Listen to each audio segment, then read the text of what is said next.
এই বাংলাদেশের স্বাধীনতা সার্বভৌমত্ব আছে বলে আমরা মনে করি না। যে স্বাধীন বাংলাদেশে আল্লামা দেলোয়ার হোসেন সাঈদীর সাক্ষীকে ভারতের কারাগারে পাওয়া যায়, যে উসমানের খুনি করার 6 ঘন্টার ভিতরে বাংলাদেশ বর্ডার পার করে যায়, এই দেশের স্বাধীনতা সার্বভৌমত্ব আছে বলে আমি বিশ্বাস করি না। ভাইরা আমার, এই 56,000 বর্গ মাইলে আজাদির লড়াই আপনাদেরকে শুরু করতে হবে। এই মুসলিম বঙ্গে মানুষের মুক্তি আসা না পর্যন্ত আপনারা করে ফিরে যাবেন না, আমাকে ওয়াদা করেন। ভাইরা আমার, বিগত 16 বছর ফ্যাসিস্টদের কারণে মানুষের বাক স্বাধীনতা নষ্ট হয়েছে, মানুষের মৌলিক অধিকার নষ্ট হয়েছে, মানুষের জীবনের কোনো নিরাপত্তা নাই। আমরা ঠিক সেই আশঙ্কাই করতেছি, আবার সেই ভয়ের রাজ্যে বসবাস করার দিকে যাচ্ছি।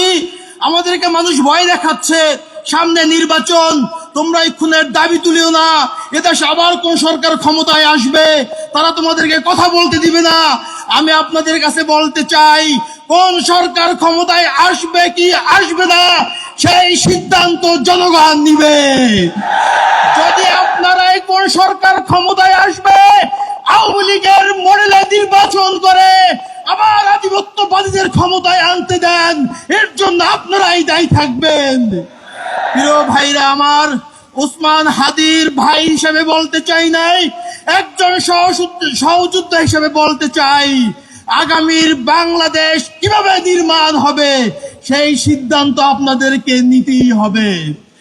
আপনারা যদি এখান থেকে পিছপা হন, কোন ধরনের আঘাত করতে চান, পার্শ্ববর্তী রাষ্ট্র হোক, বাংলাদেশের মধ্যে কোন ডিপ স্টেট হোক, কার সাথে যদি আপনারা আঘাত করে আবার এদেশে ফাঁসিবাদ কায়েম করতে যদি সহযোগিতা করেন, আল্লাহর কাছে আপনারা দায়ী থাকবেন। প্রিয় ভাইরা আমার, ওসমান হাদির রক্তের বিনিময়ে এই বাংলাদেশ আধিপত্যবাদ মুক্ত হোক, এই বাংলাদেশে ইনসাফ কায়েম হোক।